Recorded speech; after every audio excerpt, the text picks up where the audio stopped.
Bonus episode this week because the stuff going on with Dark and Darker is way too much to go over in just a little segment, so it's getting its own video.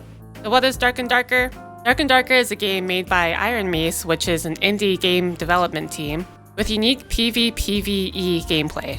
At the end of March, it was taking off Steam, and Nexon filed a DMCA takedown, and I'm here to explain basically everything that's going on with it, because it's kind of a doozy.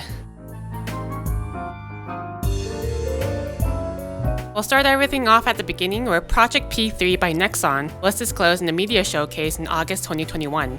The game was later cancelled. Now supposedly Nexon still filed a copyright for the game in February 2023, which is 6 months after Dark and Darker was made public. Things to note about Iron Mace is that Iron Mace was founded by Terrence Sungha Park, the former director of game development for Nexon, as well as Joo-hyun Choi, the managing director of Iron Mace, was also the former team lead at Nexon.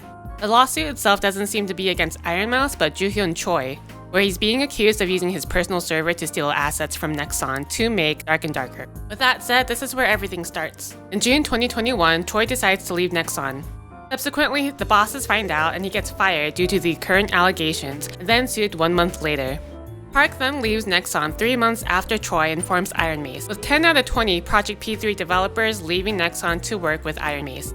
As far as the allegations go, again, Nexon is accusing Choi of using his personal server to steal assets. Choi does not deny that he used his personal server to help in the development of P3, but that was with the approval of his bosses at the time during COVID shutdowns.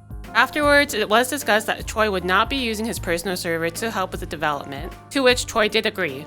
Choi did say that he did actually end up continuing using his personal server to help the development, and that he did not delete assets from the personal server due to a lot of other things going on with his life. That said, he did defend himself, saying that with Nexon's security measures in place, they would have known that he was still using his personal server, and that they never mentioned anything to him until he decided to quit.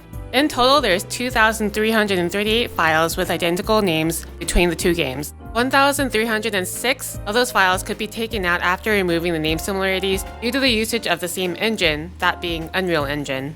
Of the remaining 1,032 files, 950 of them are due to being identical store-bought assets from the Unreal Engine market.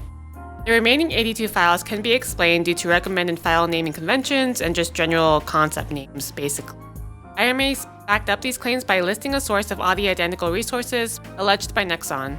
Other claims by Nexon include copy character designs, concept, genre, and storyline, which Iron Mace did respond. The same artist who worked on Project P3 is the same artist working on Dark and Darker. As far as concepts and storyline goes, Iron Mace basically defended themselves, saying basically everything used is generic fantasy tropes and roles. To prove their point, they even got ChatGPT to describe a generic PvP dungeon crawling game, and it basically came up with the same concept as Dark and Darker. As far as the uniqueness of the genre itself, while the concept of Dark and Darker and P3 is unique, you can't copyright a genre.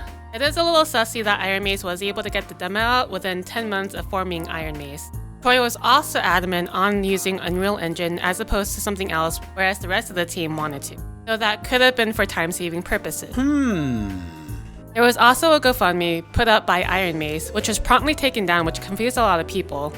Iron Mace would go on to state in their Discord that the GoFundMe was legitimate but was taken down because it was without prior approval, and was put up by an overzealous member of their team to help with legal funds. They also went on to state that there would be another announcement about a GoFundMe, but any other donation requests at this time should be considered scams. And that, everyone, is the TLDR of Nexon vs. Dark and Darker as of this recording. Give us your thoughts on the situation. I know there are a lot of opinions and a lot of thoughts about this. Some people siding with Nexon, some people siding with Iron Mace. Me personally, I think I side with Iron Mace as of now. They've been cooperating with the entire investigation, and it's not like the game industry isn't known for copying other things from each other anyway. But yeah, those are my opinions. What about you? Anyway, if you found this video informative, please give this video a like. And don't forget to sub to us for more gaming news. Okay, until next time, goodbye!